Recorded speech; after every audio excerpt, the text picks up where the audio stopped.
En commençant par Monsieur le député de Bourget.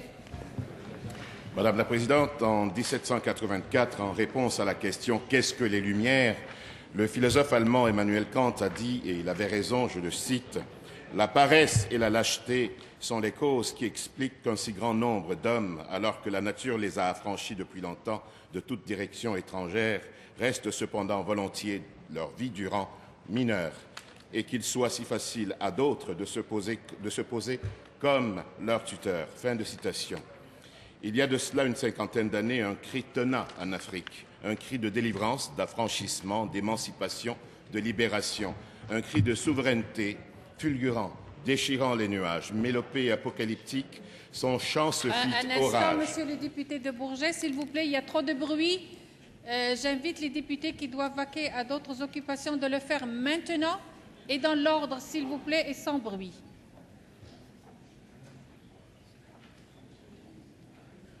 Merci, Monsieur le député de Bourget. Poursuivez.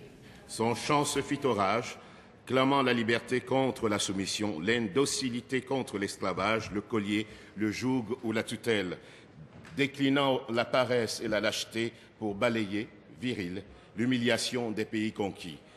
Madame la Présidente, il y a 50 ans, le firmament de l'Europe dominante avait cessé de rire en Afrique. Il y a 50 ans, 17 pays africains sont sortis du fond du piège, avec cette force qu'ils ne soupçonnaient pas, qu'ils avaient là au fond des tripes, au fond du cœur, et qui attendaient, qui ne cherchaient qu'à se propulser enfin.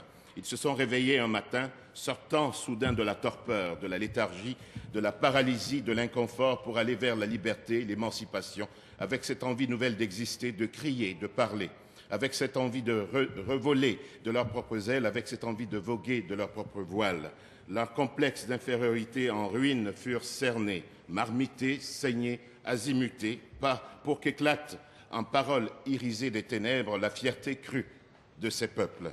C'était l'Afrique rêvée des Henry Sylvester Williams, des Kwame Nkrumah, des Ruben Umniobe, des Patrice Lumumba, des Nelson Mandela, des Thomas Sankara.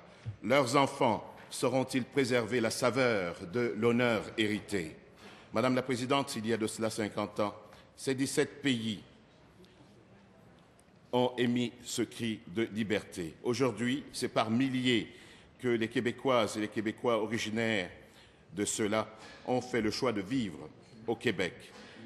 Ils font désormais partie de la grande famille québécoise. Nous les saluons bien chaleureusement en cette année hautement symbolique, tout en leur rappelant que le Québec est un magnifique projet inachevé, un projet dans lequel ils peuvent légitimement s'inscrire comme des citoyens et des citoyennes à part entière et non comme des citoyennes et des citoyens entièrement à part. Je vous remercie.